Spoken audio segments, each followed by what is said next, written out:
Hello everyone. So today let us start with modern periodic table. Already in our last class we started modern periodic table. Okay, so today let us see some properties of elements in periods and groups. And in the last class only I told you that in case of modern periodic table you require two periods, second period and third period. In second period you are having these elements: lithium, beryllium, boron, carbon, nitrogen, oxygen, fluorine and neon. And in the third period you are having the elements sodium, magnesium, aluminium, silicon, phosphorus, sulfur, chlorine and argon. Am I clear to you? And group wise which elements you need to remember, that also I have told in the last video. Okay, so today let us start with the first property, that is valence electrons. Valence electrons means electrons that is present in the outermost shell.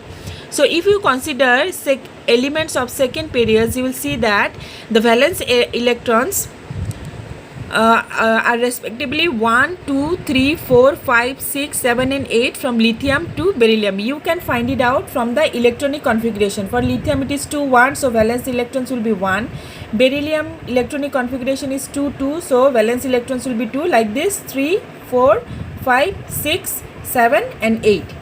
Okay, so these are the valence electrons. Now if you consider a group, okay, then in group 1 you are having the elements hydrogen, lithium, sodium and potassium.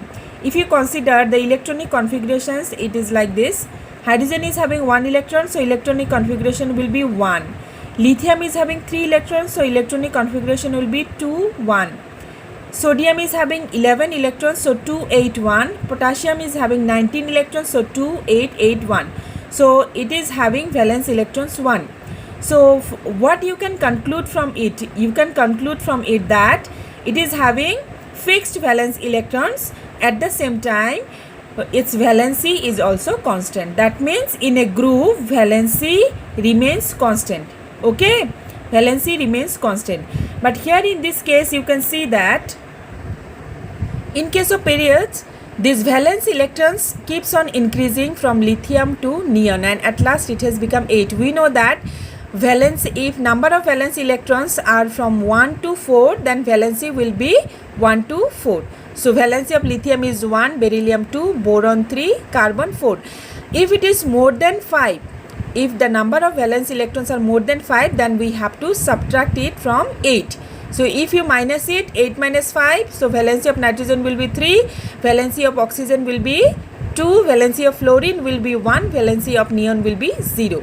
So what happens in a period? Valency increases from left to right, then again it decreases from carbon to, it increases from 1 to 4, okay, then again it decreases to 0. Am I clear? And in the group valency remains constant. Now atomic size or radius of the atom. Atomic size means you have to calculate the distance from nucleus to the outermost shell electron. That will give us the atomic size, okay, from nucleus to the outermost shell electrons. Okay, now what happens in a period? If you consider lithium is having how many electrons? 3. Okay, so valence electrons 1. So there is only one valence electron, okay, and lithium is having 3 protons. Now the problem is that when there will be 3 protons in the outermost shell, it is having 1 electron. Protons are positively charged, electrons are negatively charged. There is a certain attraction between these electrons and protons. Since there is only one electron in the outermost shell of lithium, the attraction will be less between these protons, that is the nuclear charge, and the electron.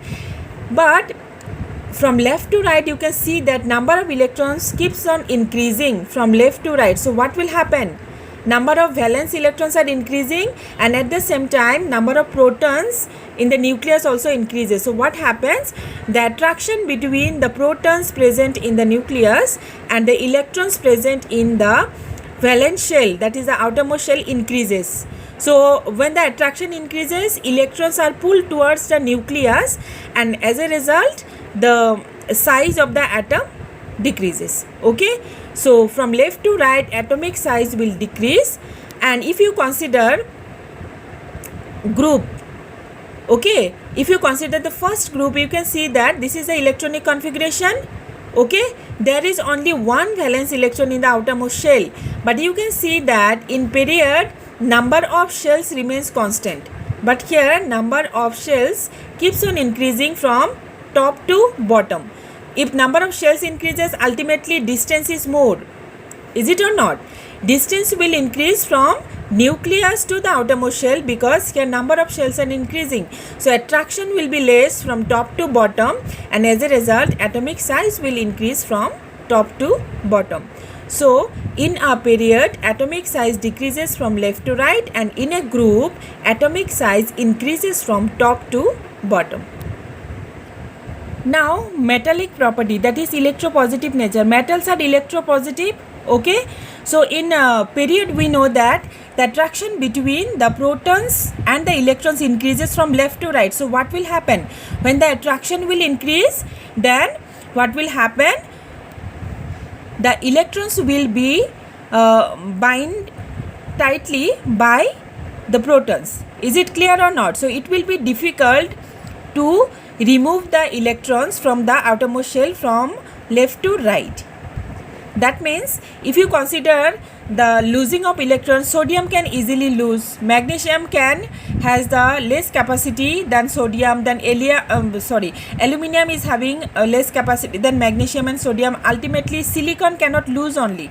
Okay, silicon cannot lose electrons. Am I clear? And phosphorus, silicon, chlorine, argon, their electrons are so tightly bound by these protons that they cannot lose electrons anymore, and they have the tendency to attract electrons. Am I clear?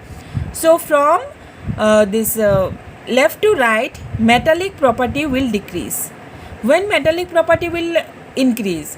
When it can readily lose any electrons and can become positive. Sodium can very easily lose electrons, one electron, and it becomes Na+. So sodium is the most metallic in third period, then magnesium, then aluminum, then ultimately metallic property decreases from sodium to argon. Okay, now if you consider a group, you can see that, and we know that in a group number of shells increases. So the attraction between the electrons and the protons will decrease from top to bottom. So as a result what happens? It can readily lose the electrons. Since attraction is less, so these electrons can be easily removed from the outermost shell. So from top to bottom this metallic character increases because the capacity to lose electrons increases from top to bottom. So metallic character decreases from left to right, and metallic character increases from top to bottom. As we know that metallic character decreases from left to right, non-metallic character increases from left to right, and similarly non-metallic character decreases from top to bottom, but metallic character increases from top to bottom. Reason is the same. Here electronegativity nature is shown by non-metal